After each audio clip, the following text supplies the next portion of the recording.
yakisafirishwa. Tuelekee kaunti namba 34 ambapo tunaarifiwa kwamba nyoka aina ya chatu ambaye alikuwa akisafirishwa jijini Nairobi kutoka Dar es Salaam Tanzania amenaswa akiwa ndani ya basi la Kidia One Express katika mpaka wa Namanga. Maafisa wa kukagua mizigo waligundua sanduku lisilo la kawaida likiwa na maelezo ya mzigo wa vipuri vya magari, lakini walipofungua sanduku hilo walipata chatu. Tayari dereva wa basi hilo pamoja na utingo wanazuiliwa na watafikishwa mahakamani na kushtakiwa kwa kosa la ulanguzi wa wanyamapori.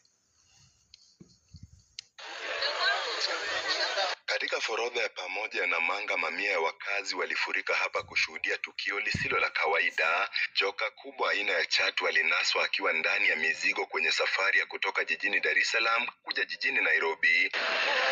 Inaarifiwa maafisa wa kukagua mizigo mpakani kwenye shughuli zao za kawaida walifumania mzigo ambao haukuwa wa kawaida ukiwa unasafirishwa kama vipuri vya gari, na baada ya kufungua wakakutana na chatu mkubwa ndani ya kijisanduku hiki.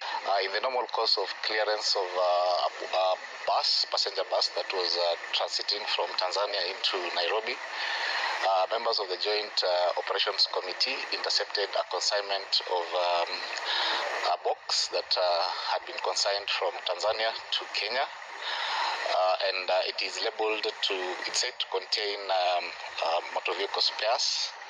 But upon inquiry, the members of the Joint Operations Committee who are undertaking a routine rummaging of the bus managed to discover a live snake. Baadaye wataalamu wa kushughulikia wanyama kama nyoka waliitwa kutoka Nairobi, ambapo walifungua sanduku hilo na kumpata chatu huyo akiwa amejilaza ndani ya sanduku hilo.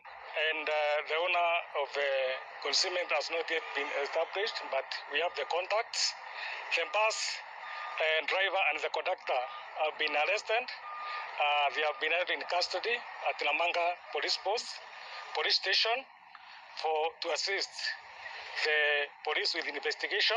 May I take this opportunity to warn all illegal traffickers who are dealing with illegal businesses without valid document to carry out their business.